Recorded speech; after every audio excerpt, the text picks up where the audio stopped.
Ceci est un livre audio autogénéré par Google. Première partie. Cancer et révolte. Un jour de neige à Bourgueil. La vie est belle. Chapitre 1. Le soleil disparaît. Le mois de mars 1997 a commencé par des températures printanières.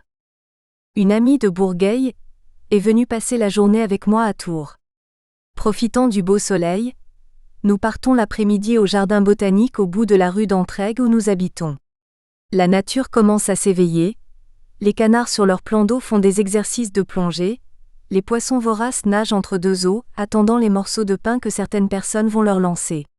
Les biquettes, les pintades, les poules naines et les lapins attendent dans leur petite ferme l'arrivée des enfants à la sortie de l'école, avec carottes, feuilles de salade ou de choux. Bref, c'est une belle journée où l'on se sent revivre. L'hiver est fini, la vie est belle, merci mon Dieu, le monde est beau, la nature s'éveille, que je suis heureuse. Le soir, de fort bonne humeur, je fais ma toilette avant de me coucher. Déshabillée, machinalement je tâte mes seins, côté droit, rien à signaler. Sur le gauche, je sens nettement une boule de plus d'1 centimètre rouler sous mes doigts. Non, ce n'est pas possible, j'ai rêvé. À 59 ans, je suis en pleine forme. Je refais l'examen, la boule est toujours là. Je ne dis rien à mon mari. La nuit portant conseil, je lui avoue ma découverte le lendemain matin. Ne reste pas comme ça, va voir le docteur. J'y vais. Comment la vie bascule. Je quitte la maison à 9 heures. 20 minutes de trajet, juste le temps de brasser dans ma tête des milliers d'idées, est-ce grave? Ce n'est peut-être rien? Qu'un kyste? Pas un cancer. Il est vrai que je n'ai jamais eu de mammographie. C'est peut-être un cancer. J'arrive chez le médecin sans m'en rendre compte.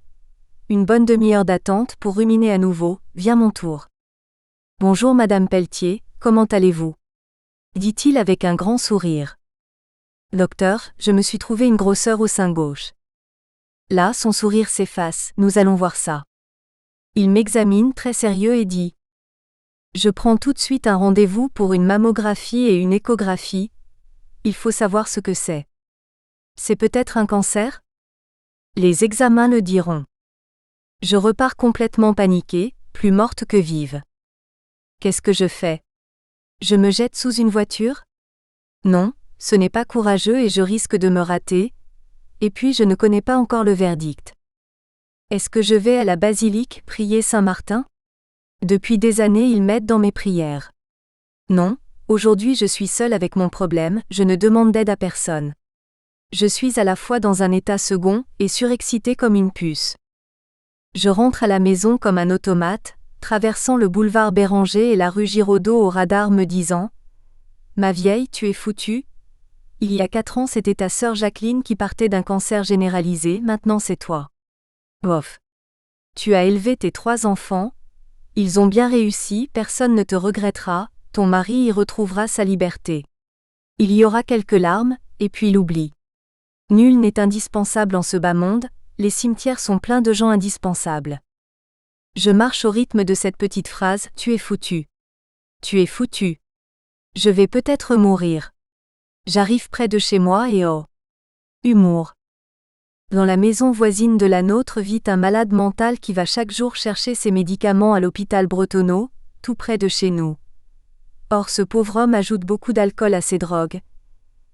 Il a fait ami-ami avec les éboueurs qui descendent parfois de leur benne pour prendre un verre avec lui au bord de sa fenêtre, c'est le cas ce matin et il me crie « À votre santé madame ».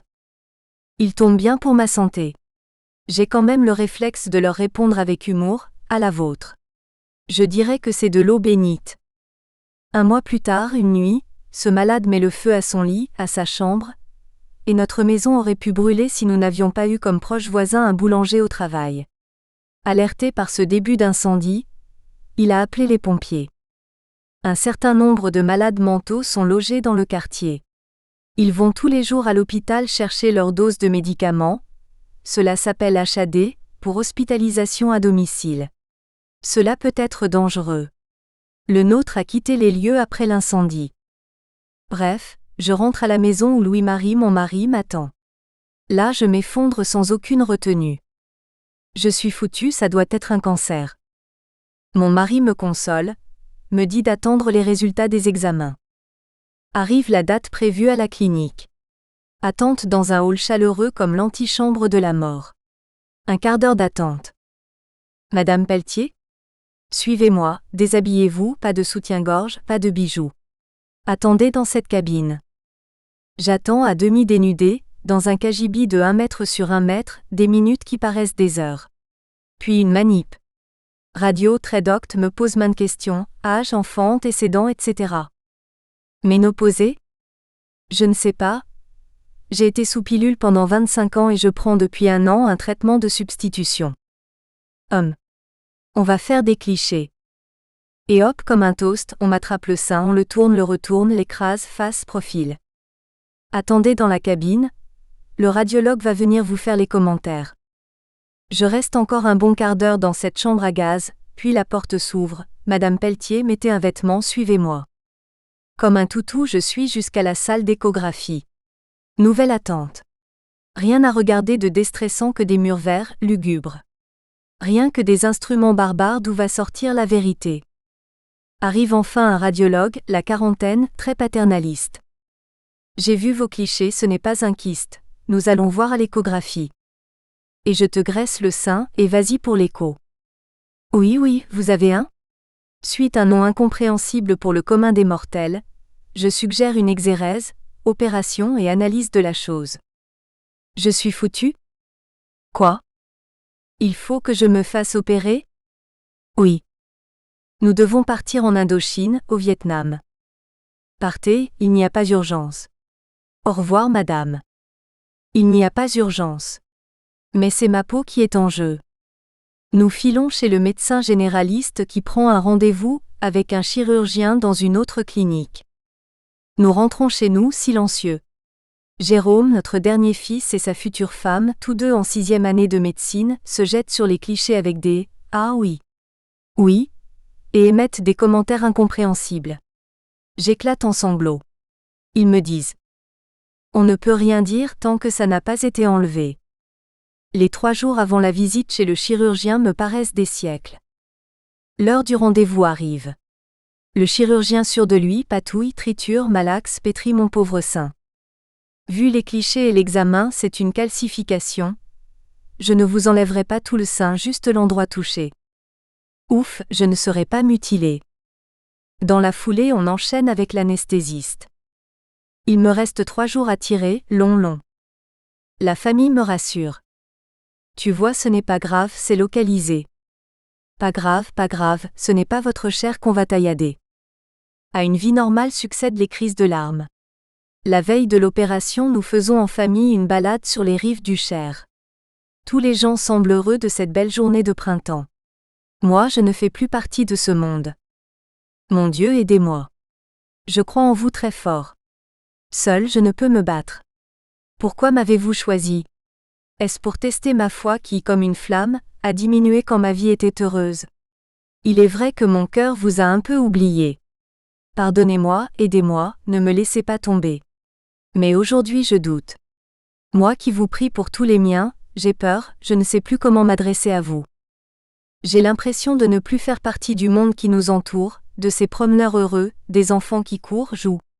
Plus jamais je ne me sentirai comme avant, ma vie bascule. Qui suis-je ? Que vais-je devenir ? Ma famille m'entoure et cependant je me sens seule. Seigneur, envoyez-moi une corde du ciel pour que je sorte du gouffre où je suis tombée et où je vais m'enfoncer.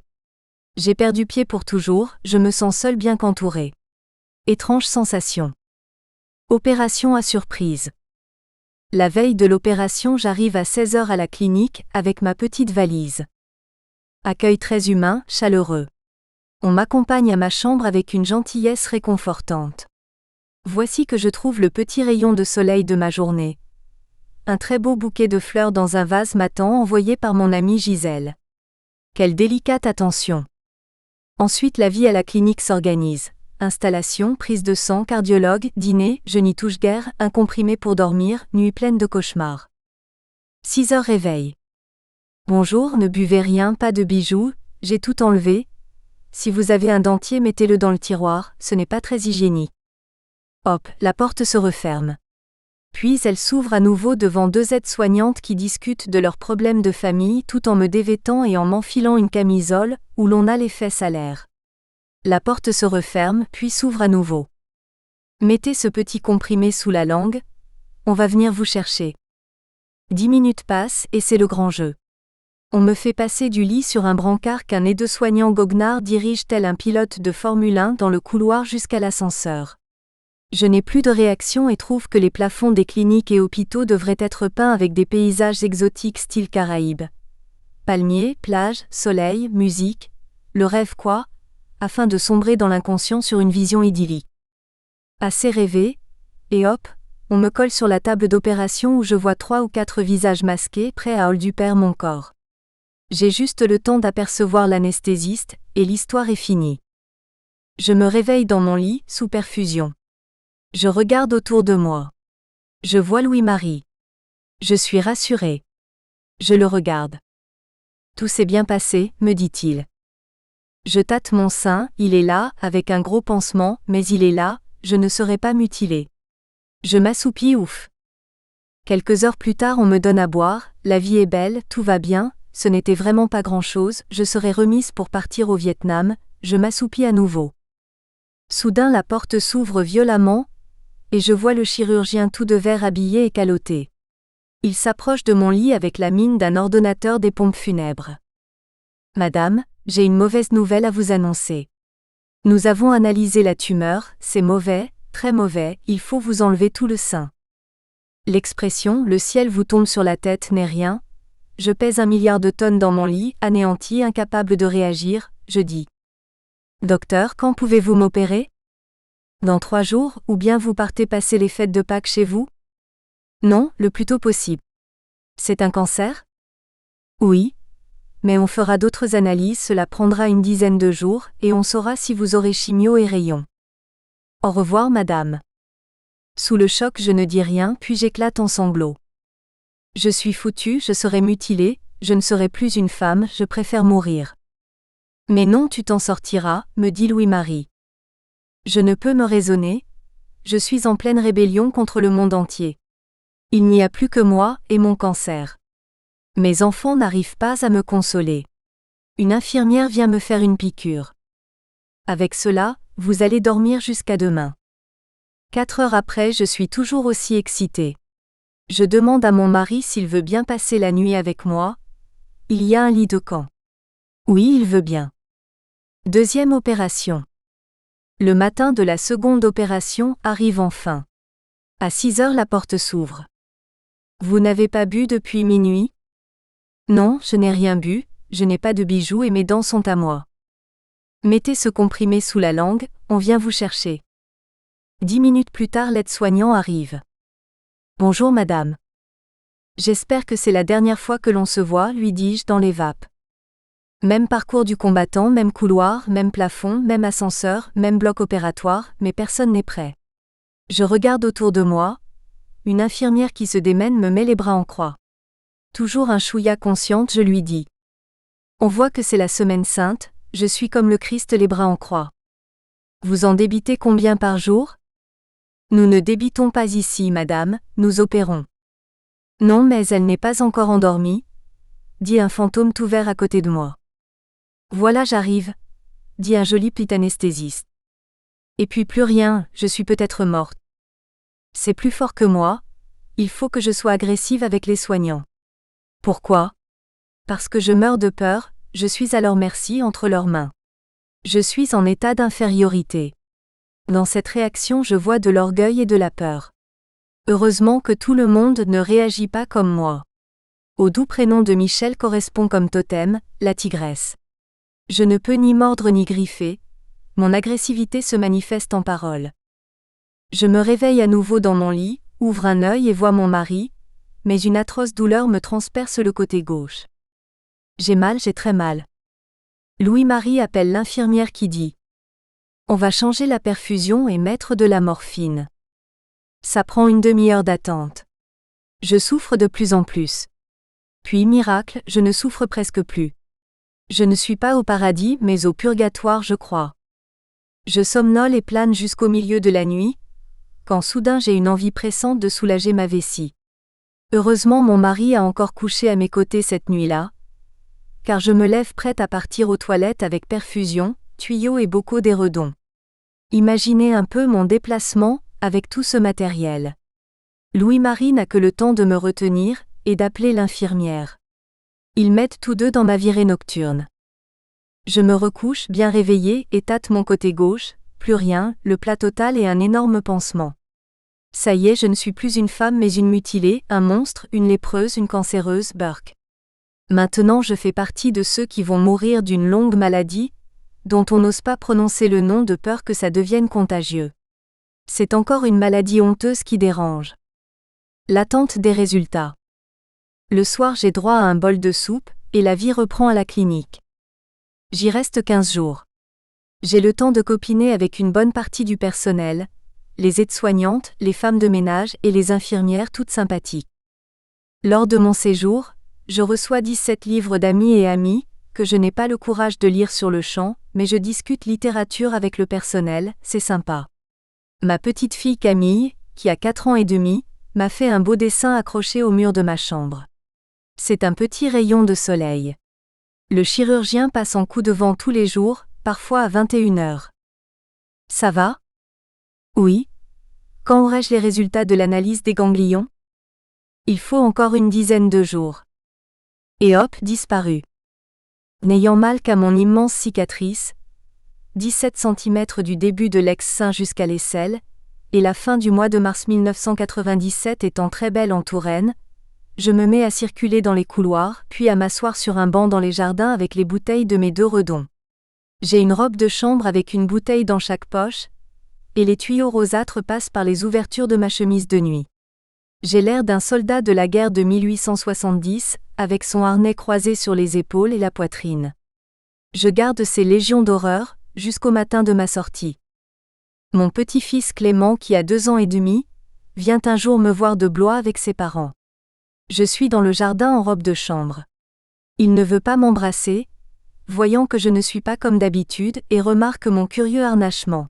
« Tu es malade mamie, va te faire soigner, va voir le docteur. » Mais je le vois. « C'est pas vrai, je veux pas te voir. » Cet enfant très en avance, a déjà compris ce que sont un bien portant et un malade. Quelques mois plus tard nous aurons une grande discussion sur la mort. « Mamie, tu vas mourir un jour ? » « Oui, mais dans longtemps. »« Mais après ta mort tu reviendras car je veux te voir toujours ? » ?»« Mais oui. »« Comment ? » ?»« Je serai toujours présente dans ton cœur, même si tu ne me vois pas. » Les appels téléphoniques de ma famille et de nos amis arrivent par dizaines, à tel point que je ne peux pas faire de sieste. Cela part de bons sentiments, d'affection et de grande gentillesse, et je n'ose pas demander que l'on m'appelle moins souvent. Heureusement que l'état général n'est pas affaibli. Certaines personnes ne sont pas à l'aise pour parler du cancer sans le citer.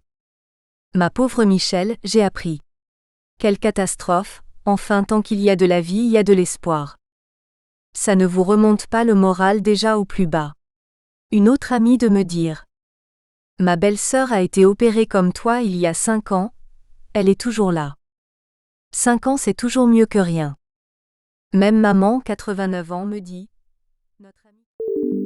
Nous espérons que vous avez apprécié cet aperçu. Pour continuer à écouter ce livre audio sur Google Play Livres, utilisez le lien dans la description de la vidéo.